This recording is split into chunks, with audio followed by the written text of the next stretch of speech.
Aujourd'hui, démystification, puisque je vais vous parler d'un examen qu'on est régulièrement amené à faire lorsqu'on porte ceci. L'Androswitch, un anneau contraceptif testiculaire merveilleux. Ça existe, c'est dispo et ça marche. Que ce soit avant de commencer à le porter ou pendant, vous serez amené à passer des spermogrammes. Qu'est-ce que c'est? Dans le cas présent, c'est tout simplement un prélèvement de sperme qui est analysé pour savoir si vous êtes contracepté ou non. Pourquoi on fait ça? Dans un premier temps, c'est pour vérifier si tout va bien, avant même de commencer à le porter. Effectivement, si vous êtes stérile, ça n'a pas beaucoup d'intérêt peut-être de porter l'Androswitch. Dans un deuxième temps, c'est pour vérifier que vous êtes effectivement contracepté, lorsque vous aurez commencé à le porter.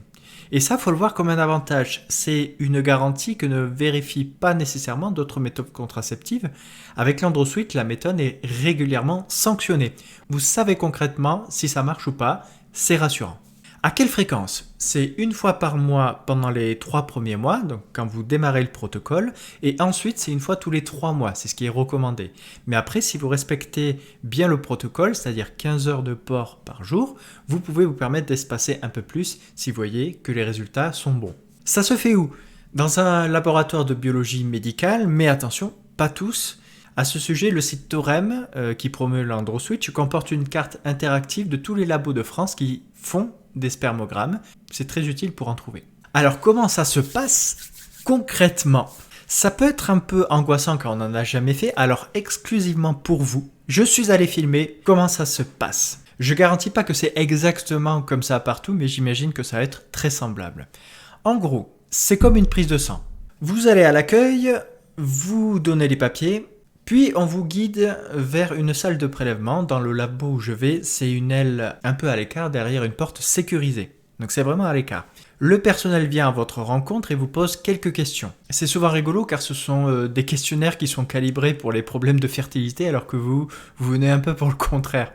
La première fois que j'en ai fait, ils ne connaissaient pas l'Androswitch et les méthodes thermiques, mais ça les a beaucoup intrigués et maintenant ils ne sont plus surpris. La salle est individuelle, bien sûr, vous êtes seul et archi seul. C'est insonorisé, il y a une porte épaisse, vous pouvez verrouiller la porte et allumer une veilleuse qui indiquera à l'extérieur que la salle est occupée, garantissant absolument que vous ne serez pas dérangé, même en cas d'incendie ou de tremblement de terre. Donc niveau intimité, c'est béton.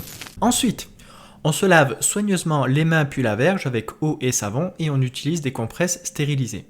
Et maintenant, on ne déconne plus, le but de votre mission, éjaculer dans ce flacon. Oui. Un peu d'imagination et de dextérité, mais rien d'insurmontable vraiment. Sachez que vous pouvez venir avec un partenaire si jamais c'est plus facile pour vous. Oui, on peut. Une fois que c'est fait, vous n'avez plus qu'à partir comme un voleur ou presque. Il faut simplement signaler que vous avez terminé en passant à l'accueil avec un cordial j'ai terminé, bonne journée. Ou bien j'ai fini, merci. Ou le prélèvement est fait, hein, au revoir. Ou si vous êtes plus hardi, vous pouvez tenter des messages codés comme Qu'importe le flacon pourvu qu'on ait le blanc d'œuf. ou Quand le vin est tiré, il faut le boire. non, pas celui-là, non. Puis quelques jours plus tard, vous recevez vos résultats, impatient. Bon, en vrai, maintenant, ça se fait par email. Hein. Et là, si tout est bon, vous aurez azoospermie.